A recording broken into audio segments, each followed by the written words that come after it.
Eh bien salut tout le monde, j'espère que vous allez bien. On se retrouve aujourd'hui pour le Tech Actu. Malgré que ça soit les vacances, parce que juillet-août, il n'y a pas vraiment de grosses news qui vont sortir au niveau du hardware, j'en ai trouvé quand même quelques-unes assez sympathiques. Donc bien sûr, on va parler d'Intel et d'AMD. Et pour finir, on va parler aussi de Nvidia avec la fameuse RTX 4050. Mais on l'appelle aussi la RTX 4060. Mais je reviendrai plus en détail sur ce sujet. Allez, on commence tout de suite. On va commencer les premières news avec Intel. Et là, pour le coup, c'est plutôt un partenariat bienvenu. Je m'explique. Intel a signé avec la marque Sparkle, donc c'est une marque américaine qui distribue beaucoup de produits hardware en Amérique, mais pas sur le sol européen, mais ça pourrait arriver chez nous. Donc ça, c'est bien vu. Généralement, Sparkle fait, on va dire, des produits hardware qui sont de très très bonne qualité, mais pour un prix quand même raisonnable. Ce n'est pas les moins chers du marché, mais ils sont quand même dans la catégorie moyen. Donc ça, c'est plutôt cool au niveau du prix performance. Et là, pour le coup, le partenariat qu'ils ont signé avec Intel, c'est pour distribuer leur propre carte graphique, bien sûr estampillé Intel, donc les A380, les A770 et ainsi de suite. Donc pour l'instant, rien de révolutionnaire sur le marché actuel, mais ce qui est vraiment pas mal et ce qui est vraiment très intéressant pour l'avenir, c'est que les prochaines cartes graphiques qui vont arriver de chez Intel vont être aussi distribuées par Sparkle et qui pourraient arriver dans nos contrées. Et s'ils font comme XFX, c'est-à-dire qu'ils vont booster un peu leurs cartes par rapport à les cartes d'origine, pour un prix quand même convenable. Et pour le coup, je trouve que c'est bien vu, parce qu'il manque quand même pas mal au niveau chez Intel, pas mal de grosses firmes qui distribuent des cartes Intel, et plus on aura de marques qui distribuent des marques Intel, plus les prix vont baisser. Donc pour le coup, c'est plutôt pas mal, en sachant que les nouvelles cartes Intel, à mon avis, devraient vraiment être super bonnes. Vu que les arcs qui sont sortis, au début, c'était pas terrible, comme vous le savez, et aujourd'hui, avec les nouveaux drivers qu'ils ont mis en place, il faut vraiment bien se poser la question. Une 4060 ou une ARC? Mon choix est fait. On continue avec Intel, mais on va quand même plutôt parler de Ada 64, puisque aujourd'hui, Ada 64 est capable de repérer des tests des nouveaux processeurs 14000 de chez Intel, mais aussi des processeurs AMD. Et pour le coup, ça y est, on peut identifier certains processeurs que Intel teste dans les benches, comme ici. On peut avoir des i3, i9 de 14e génération. Par contre, ce que Ada ne fait pas encore pour l'instant, c'est que par exemple, un i3 ou alors un i9, par exemple un i9 14900 ou alors un 14900K ou KS, il ne peut pas l'identifier. On sait que c'est un i9 ou on sait que c'est un i5 ou un i7, mais on ne sait pas dire quelle catégorie il y est vraiment. Donc, ça va arriver dans les prochains jours, je pense, ils vont vraiment travailler dessus. Mais pour le coup, ce qui est vraiment intéressant, c'est qu'on voit qu'Intel est vraiment en train de faire des benches en fait sur les nouveaux processeurs de 14e génération qui sont un refresh du 13000. Et pour l'instant, ils sont en train d'ajuster leur matériel. Donc, c'est plutôt cool. Là, c'est une news concernant Intel et c'est vraiment très intéressant. Après, attention, il faut prendre tout ça avec des pincettes. C'est des benches synthétiques, on n'a rien qui est publié au niveau des jeux vidéo. Ça ne devrait pas tarder d'ici quelques jours, quelques semaines. Mais pour l'instant, on va prendre tout ça avec des pincettes. Aujourd'hui, on a des tableaux qui vont comparer le 13900K au 14900K, mais pas que, parce que Intel est en train de comparer aussi le 15900K. Rien que ça. Et c'est même impressionnant d'avoir déjà des tableaux qui comparent le 15000. C'est juste énorme. Alors pour le coup, ils ont mis tout le monde à 250 watts. Bien sûr, le 13900K, on ne peut pas vraiment le mettre à 250 watts, donc ils l'ont mis à 253 watts.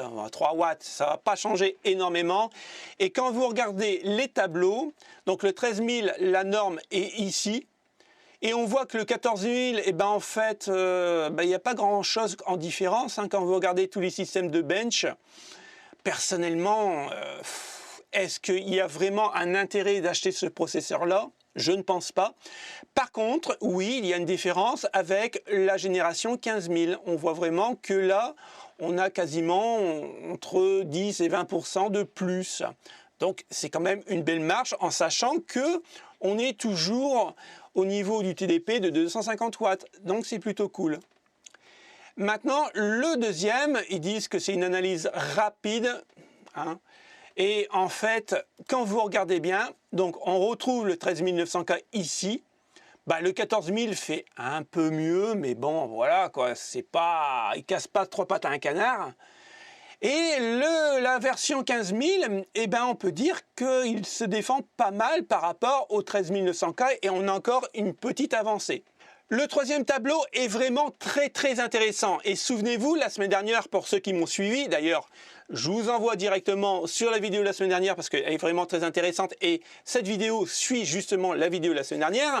Je vous avais dit que Intel essayait de combler son retard sur l'IGPU. L'IGPU, c'est la partie graphique directement intégrée au processeur. Il ne faut pas se leurrer, à l'heure où je vous parle actuellement, AMD est beaucoup plus fort qu'Intel, puisque Intel a toujours mis ça vraiment sur le côté, c'était juste pour dépanner, quoi. Mais on ne pouvait pas vraiment jouer avec. Aujourd'hui, la donne change chez Intel. Quand on regarde bien ce tableau, donc on retrouve toujours le 13900K qui est la norme aujourd'hui. Le 14900K, bon bah vous voyez que... de toute façon, c'est un refresh du 13900K, donc il ne fallait pas s'attendre non plus à une expérience extraordinaire. Par contre, pour le 15900K, eh ben là, je suis désolé, mais là, Intel a fait le boulot. Ils avaient dit qu'ils voulaient rattraper le IGPU de chez AMD. Ben écoutez, la mission est respectée. Encore une fois, hein, il faudra prendre ça avec des pincettes, ce ne sont que des benches synthétiques. Il faudra vraiment le voir tourner sur, en 1080p, puisque les GPU généralement est fait pour tourner en 1080p. J'attends vraiment de voir vraiment ce que ça donne en 1080p sur un jeu vidéo. Mais pour le coup, pour un bench synthétique, il y a quand même une très grande performance par rapport à avant. Et je trouve que le déploiement des GPU de nouvelle génération qui va arriver chez Intel, ils ont fait le boulot. Je ne sais pas ce que vous en pensez et je trouve que c'est vraiment très cool. Pourquoi je dis ça? Parce qu'il y a des gens qui n'ont pas les moyens d'acheter une carte graphique. Donc, ils auront vraiment le choix aujourd'hui de choisir soit Intel de 15e génération ou alors les processeurs AMD. Aujourd'hui, si vous n'avez pas vraiment les moyens d'acheter une carte graphique, quel choix vous est donné? C'est simple, AMD. Il faut choisir absolument AMD. Tandis que là, vous aurez le choix. Donc, plus de choix, qui pourrait dire les prix en baisse. Alors, je vous dis vraiment, encore une fois, le fond de ma pensée, hein, et je vous l'avais dit la semaine dernière, je n'ai pas changé de pensée, c'est que pour moi, la 14e génération, écoutez, on aurait pu vraiment s'en passer, que c'est comme les RTX 4000, on aurait pu s'en passer et attendre directement la 15e génération, qui aurait pu s'appeler la 14000. Mais pour le coup, moi, la 14e génération, elle n'a pas lieu d'être. Comme les 13900K, hein. Franchement, j'avais le 12900K, là j'ai le 13900K comme vous savez. Je n'ai pas vu de différence. Alors effectivement, je ne joue pas avec, j'ai testé en jeu, mais je n'ai pas vu de différence. Et puis, pour tout ce qui est encodage et ainsi de suite, pour le travail habituel que je fais dessus, le 12900K, il consommait un petit peu plus, oui, c'est vrai, mais il était aussi rapide. Donc quand vous regardez bien le prix du 13900K et les 12900K, il y a quand même une petite différence. Moi je l'ai acheté parce que je l'ai trouvé en Allemagne vraiment pas trop cher. Donc voilà, j'étais pas parti pour l'acheter, mais je suis tombé dessus, donc je l'ai pris. Mais aujourd'hui, vous me direz, est-ce que tu rechangerais? Non, je ne rechangerai pas. C'est un refresh du 12900K. Et là, ils sont en train de faire un 13900K sur un 14900K refresh. Et il est bien dit, c'est un refresh. Et ce qui m'agace encore plus chez Intel, pour le coup, c'est que je vous en avais déjà parlé il y a 2-3 semaines dans Tech Actu, c'est que chez Intel, maintenant, on aura les versions Ultra ou alors non Ultra. Alors, est-ce que l'Ultra, juste ce petit nom, Ultra, voudra dire que ça sera beaucoup plus cher pour avoir simplement un refresh du 13000. On va attendre le mois d'octobre pour avoir les prix, mais à mon avis, ça va piquer. Alors comme vous pouvez l'imaginer, quand on sera arrivé à la 15e génération de chez Intel, on va changer de plateforme. C'est-à-dire que le LGA 1700, on va l'oublier et on va passer au LGA 1851. Ça veut dire quoi? C'est simple. En fait, la taille du processeur va changer, donc la taille des refroidissements vont changer. Et oui, et on l'avait déjà vu avec AMD. Et bon, pour le coup, il nous faudra, juste au début des nouvelles cartes mères qui vont sortir pour la 15e génération, il faudra attendre que les marques nous proposent soit des water cooling ou alors du airflow, en fait, vraiment fait pour le 1851, ou alors des kits d'adaptation pour pouvoir remettre les kits si c'est possible, et je dis bien si c'est possible, pour pouvoir récupérer en fait nos anciens ventirad quoi. Donc ça serait plutôt intéressant et on va le voir d'ici les prochaines semaines. Pour clôturer le chapitre Intel, c'est une news où on ne pouvait pas passer à côté. Est-ce que c'est une news qui est quand même réelle? On en saura plus dans quelques semaines je pense, ou alors c'est vraiment du fake.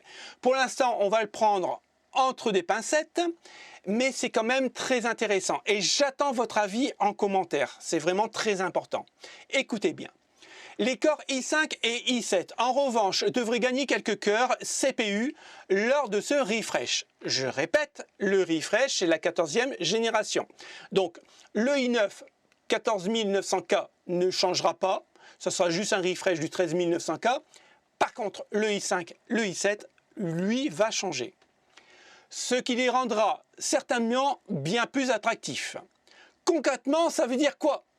Certains Core i5 Raptor Lake, donc refresh, donc les i5 par exemple 14600K, pourraient avoir la même armada de cœurs CPU que les premiers i9 en socket LGA 1700.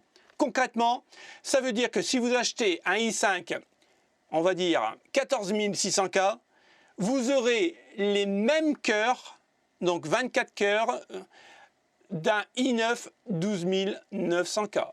Rien que ça. Ça vous inspire quoi? C'est juste énorme. Alors, la question que je me pose, c'est celle-ci. Le 14900K, c'est juste le refresh d'un 13900K. En gros, c'est un refresh d'un refresh du 12900K.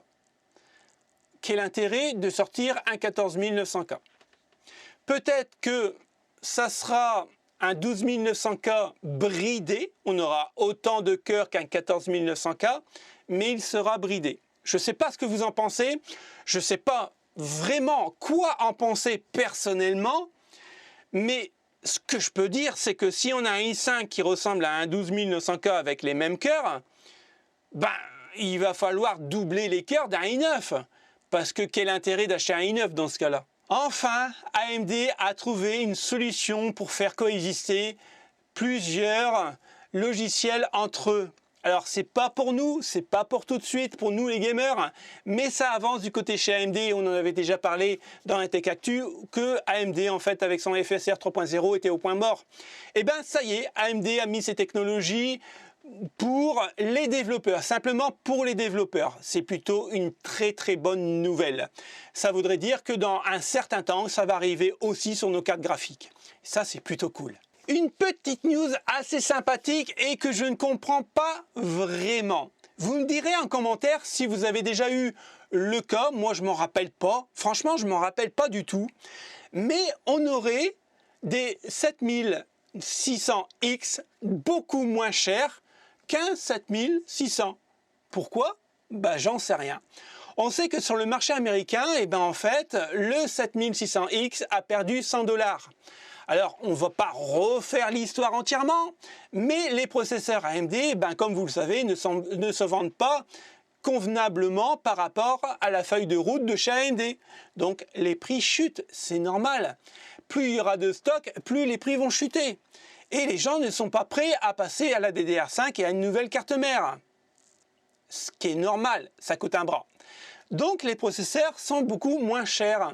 Alors, bien sûr, j'étais un peu vérifié sur le marché côté américain. Comme vous pouvez voir, le 7600, il est à 219 $, enfin 220 $. Et quand vous regardez le 7600X, qui est beaucoup plus performant, enfin beaucoup plus, qui est plus performant que le 7600, il est à 200 $. Donc on gagne 20 $. Alors j'étais voir sur le marché américain, effectivement, comme vous pouvez voir, il est bien à 200 $. Alors ça ne vaut pas le coup parce que on peut le commander sur Amazon, mais vous avez quand même 56 $ de frais de port, donc bon, ça n'a pas lieu d'être commandé directement. Donc j'étais voir du côté français.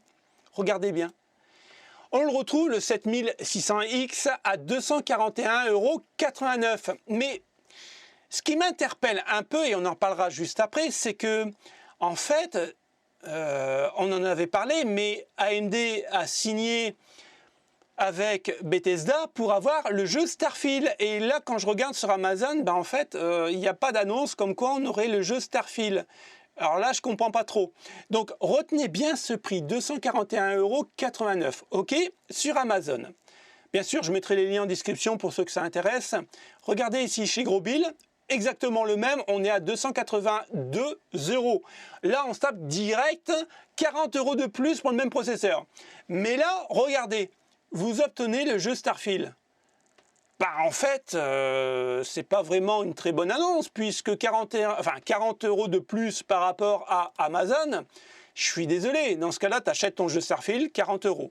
Tu vas me dire, c'est toujours mieux que 70, c'est vrai. Mais il y a quand même une grosse différence de 40 €, ça fait mal quand même. Donc j'ai retrouvé le Ryzen 5 7600 non X à 243,82 €. Eh bien, il y a quand même une petite différence. Pas énorme par rapport au marché américain, mais une petite différence de 1 €. Et j'ai regardé un peu pour le Ryzen 7700X, vous le trouvez à 329,90 € et le non X à 350 €. Sans déconner, généralement le X est toujours plus cher. Et là, écoutez, si vous avez un processeur à acheter, prenez le X, hein. Vous embêtez pas à prendre le non X, puisqu'il coûte quand même plus cher. C'est à ne rien y comprendre. Alors là, on va reparler de la RTX 4060, parce que c'est une news qui m'a mis complètement la puce à l'oreille. Et je vais développer un peu mon analyse. Gigabyte est en train de signer une RTX 4060 low profile. Ça veut dire quoi? Rappelez-vous, Gigabyte signe toujours des low profile, mais pour vraiment de l'entrée, mais l'entrée de gamme, généralement de chez Nvidia. Il l'avait fait avec la GTX 1650, qui n'était pas folle, hein, on ne va pas se le cacher. Aujourd'hui, il le fait la même chose avec une 4060. Ça veut dire quoi? Ça veut dire simplement que Gigabyte a toujours l'habitude de faire des low profile sur les entrées de gamme des marques. Alors là, la puce à l'oreille m'est venue, ça voudrait dire qu'il n'y aurait pas de RTX 4050 prévu par Nvidia. En même temps, quand tu réfléchis bien, c'est pas étonnant. Aujourd'hui, faire moins bien qu'une 4060, il faut vraiment en vouloir.